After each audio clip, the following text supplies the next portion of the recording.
great students in the environmental cohort from Sunnyside Environmental School. And then after that, I thought I'd talk for a little bit about the process of making the video and introduce one of the video stars who you will be able to identify, who's here in the audience. And have a question and answer period. Ella, why don't you stand up, Ella, so they know what you look like. Ella was one of the students who made the video. So let's watch the video, and then I'll talk a little bit about how we got going on the video, and then we'll bring Ella up and have some questions and answers. They were going to adopt a fossil fuel infrastructure resolution, and they were taking public input. People were testifying, and people like myself would get up and talk, and we could see the city councilors and the mayor. They were sitting there and nodding their head, yeah, uh-huh. And then the students from Sunnyside came and testified, and all of a sudden everybody perked up, and the city councilors and the mayors really started paying attention. It was electrifying. And the fact is that these students, people like yourselves, can command attention like that I can't do. And the reason is because it's the politicians recognize that you guys are really speaking from your hearts, and this is not an ideological thing. This is something that really is going to affect you, and it makes a big difference. So after hearing this, we were sitting in a meeting, and I of activists, and I said, we got to get those students from Sunnyside to help us out with our program to stop these two big LNG projects. And Jan Zuckerman was in the audience in the meeting, and she was a retired school teacher from Sunnyside. So she said, yeah, we could do that. And she helped us bring the students down and get them to testify. So we went ahead and made this video. And the nice thing about it is the 8th grade in Sunnyside is broken up into cohorts. And the cohort that made the video is the environmental cohort. A cohort is a group of people, a team. And basically we pitched the idea to them, and they took it away. And my job was kind of the science guy to keep the numbers straight. And students basically took this project over and did it themselves. We helped with the scripting and so forth, but they did a lot of the ideas and really made it happen. And so the jump up here is students can make a big difference. So Ella, come on up here, and maybe you could tell us a little bit about your experience of making it, and then anybody has questions, we'll have a little question and answer period. So. Okay.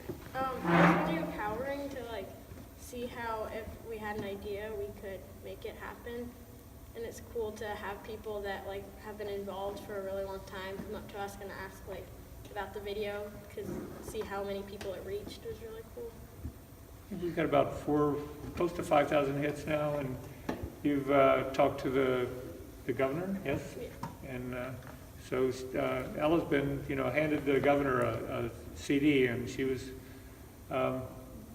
Governor Brown was very accepting, easy to talk to, I think, and was glad to get the information. But these two projects, by the way, are now on the ropes. They're not totally dead, but they're about 90% dead, and this video helped make a difference and reach people. So questions, anybody? Harriet? I know that these two projects are headed to the death zone, seem to be with a lot of public outcry. Are there any other projects that these oil, that the gas companies are looking at, places that don't have as much risk for earthquakes, so that they'd still be pushing? Well, there's in the Pacific Northwest, that's British Columbia and Canada, and Washington and Oregon. There were about a total of 30-some fossil fuel export projects, and there are still plenty more left in the pipe. There's coal export and oil by rail projects, and methanol, which is just another way of liquefying natural gas so it can be shipped overseas. There's plenty of other projects. The the thing is that the reason that these companies are doing this is they can make just an unbelievable amount of money. Just one of these LNG projects would cost the company $7 billion to construct. But they would make many more billions of dollars back from the $7 billion investment. And these guys, this is how they make their living. It's an extractive industry, and they're basically killing the planet. They want the money, and they don't care about the fact that it kills the planet. Exxon denied that that fossil fuels had any impact on climate change for the longest time. Joe, you have a question? No, I have a comment. It doesn't only kill the planet, but eventually if this keeps happening too fast, then it will also maybe kill them or maybe their children or something.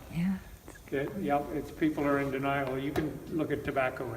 We've recognized tobacco as carcinogenic, causes cancer, put it on the cigarette packages, and for 30 years the companies continued to advertise. And they advertise to children in this country. So people that make money from doing something want to keep doing it. It's just the way it is. You said that the two projects that on the road to the ground that I was kind of under the impression that the Jordan Cove project they get approved by FERC if they get enough support. Yeah, Is because that haven't true? they been like Yeah. gotten a lot of. There's a lot of public relations going on from the companies that want to build the Jordan Cove project, which is down in southern Oregon, and they're making all kinds of extravagant claims about how they've got lots of support and lots of gas customers. The Federal Energy Regulatory Commission denied that project based on the fact that two things, they didn't have any sales for their product, and the second was they couldn't get the landowners to sell them the land. And so now the companies are saying, oh, wait, we've got contracts. They don't have contracts. They have agreements to talk about making contracts. And they are claiming they have lots of landowners, but they don't. So we'll just have to see. And the same, we're continuing to advocate for the state government to deny the projects based on the environmental impact. Because Governor Brown has the power to just like shut it down completely. So if you call her or write her, then hopefully she'll get the idea. And I think, do you send emails to the students? Yeah, and I was going to add, the week that I have the initials wrong, basically Jordan Cove was shut down, seemed like. That was the same week, if I recall correctly, that the lawsuit they were talking about earlier, Kelsey, Juliana et al. Versus the United States, it all went through, and with a big win for the kids. Yeah, And that targets Jordan Cove, that lawsuit, is part of what they're doing. Yeah. So there's our Children's Trust lawsuit. They filed lawsuits at the state levels and at the federal level. And the federal level, both the federal government and the oil companies tried to say, no, we're not. This is not a good lawsuit. These guys don't have the right to sue us, and we're just doing what we do. And an appeals court or an appeals magistrate judge looked at that and said, I disagree. This lawsuit has to be heard. It cannot be denied. And this is where kids like you guys came up and say, look, the government and these oil companies are taking our future away, polluting our air, and you're using up our resources, and you don't have that right. So that's pretty powerful stuff.